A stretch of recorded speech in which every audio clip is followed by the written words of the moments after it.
Halo, selamat datang di Kabar Bisnis. Seperti biasa di Kabar Bisnis ini kita punya informasi menarik seputar dunia bisnis nih teman-teman. Nah, dunia bisnis yang kali ini akan kita ulik adalah dari profesi yang dulunya seorang pilot, sekarang jadi tukang bubur.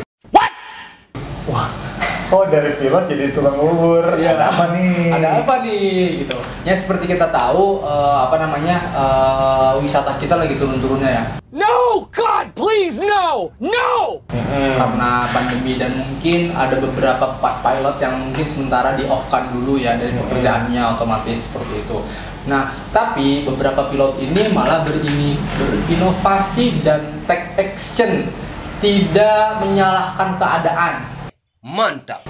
Oke. Positifnya ya nggak sih? Oke. Dengan dia berwirausaha berjualan bubur, dia bisa mendapatkan penghasilan lebih mungkin daripada gajinya sebagai pilot. Tapi kita nggak tahu nih ya, kita lihat beritanya. Oke, berita ini datang dari Detik Finance. Nah, headline-nya adalah pilot banting setir jadi tukang bubur, omsetnya tembus ratusan juta. Nice. Wow. Wah, itu mah sama aja dong kayak gajinya dia jadi pilot. Bisa lebih dulu. Bisa lebih ya? Oh iya. Kita belum tahu juga kan ya, apakah dia mungkin pilot pemula atau misal kalau pilot yang udah jam terbangnya tinggi mah ya. Ya seenggaknya dia bisa apa ya?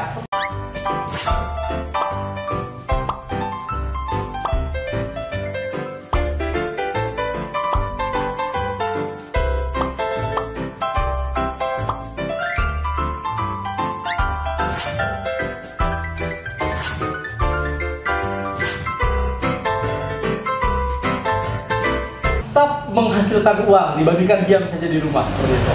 Nah, awal pandemi COVID-19 ini di Indonesia membuat pemerintah mengambil keputusan untuk menerapkan PSBB ya, atau yang sekarang lebih tepat disebut adalah PPKM level 4. Level 4. Udah kayak apa aja ada levelnya itu. Kayak bon cabe.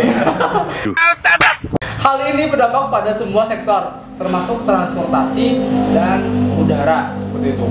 Nah, Ronald Darmadi, ini namanya Ronald Darmadi yang merupakan pilot di sebuah maskapai swasta di Indonesia, banting setir berjualan bubur yang diberi nama bubur bucin. Oke, bubur bucin nih. Tapi pengejahan zaman dulu ya, BOETJIN. Nah, omset yang dikantongi Ronald mencapai 30 juta nih. Wow. Damn. Per bulan untuk pusat. Sedangkan untuk di cabang 15 sampai 25 juta per bulan. Berarti ada beberapa ya? Dia udah punya cabang. Keren cabang ya. Nah, dengan resep warisan keluarga, Ronald dan istri mulai membuat bubur dan dijual di pinggir jalan. Namun saat itu PSBB membuat buburnya tak ramai pembeli saat itu ya.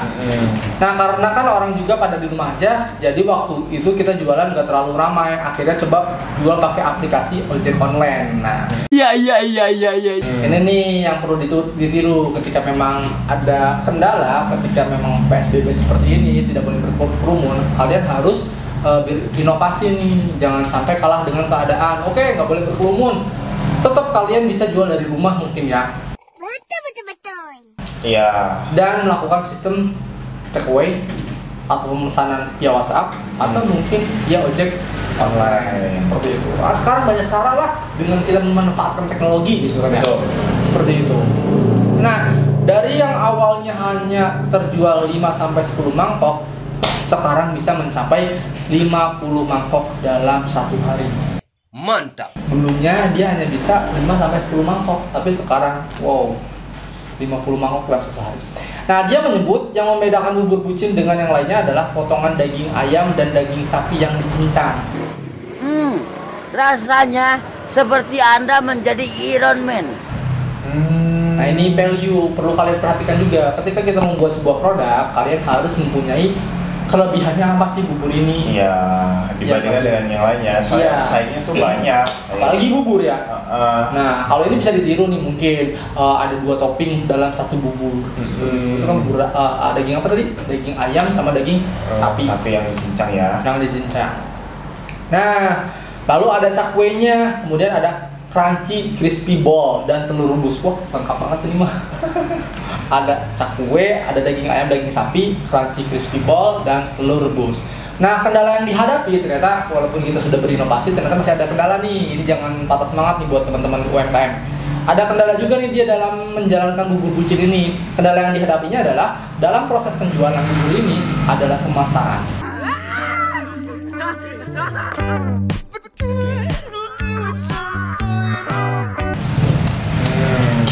Pemasaran itu sering kita bahas ya, atau cara berjualan itu di video-video kita sebelumnya banyak sekali. Silakan kalian scrolling aja channel Kebun Desain, kalau jangan lupa di subscribe juga ya. Itu banyak sekali tips-tips cara berjualan seperti itu. Nah, namun akhirnya Ronald memaksimalkan media sosial untuk kampanye jualan. Bukan media sosial lagi. Iya, tadi kan dibilang kalau memang agak sulit karena PSBB. Betul. Akhirnya menggunakan media sosial media kayak ojek online itu. Kemudian juga masih ada kendala nih. Dimaksimalkanlah dengan media sosial. Media sosialnya.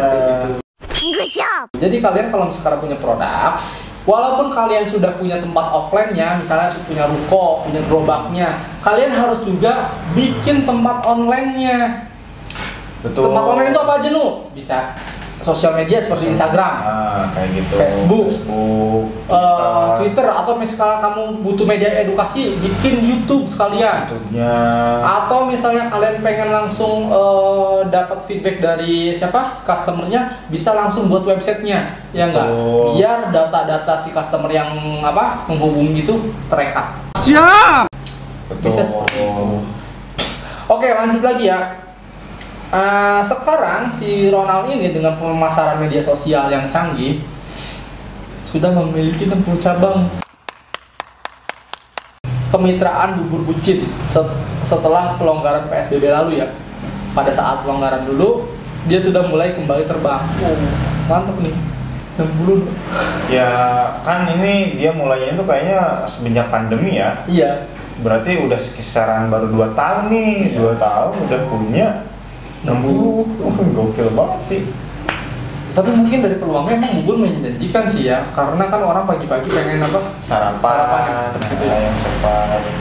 Namun dia tak khawatir dengan operasional bisnisnya karena sudah ada staf yang membantu dan banyak kemitraan. Cara menjadi mitranya, ternyata dia menjelaskan juga nih ya di sini untuk teman-teman yang pengen menjadi mitranya ya. Satu bubur bucin berjalan, Ronald dan sang istri memutuskan untuk membuka kemitraan hanya dengan 5 juta rupiah. Nah, Ronald menyebutkan paket kemitraan ini diberikan tanpa royalty fee. Artinya 100% keuntungan menjadi milik mitra. Oh my god. Seperti itu. Nah, kemudian si mitra ini juga bisa mendaftarkan di ojek online ya, dan bisa membuat sosial medianya sendiri untuk pemasaran seperti itu. Nah, intinya sih bisa seperti ini juga, atau bisa kalian bikin usaha apa nih yang belum ada, makanan apa yang bisa kalian adaptasi dari luar negeri, kemudian buat sistem kemitraan. Biar apa? Biar omsetnya cepet naik. Iya kayak gitu. Kalau memang respon pasar bagus ya udah bikin sistem kemitraan gitu ya.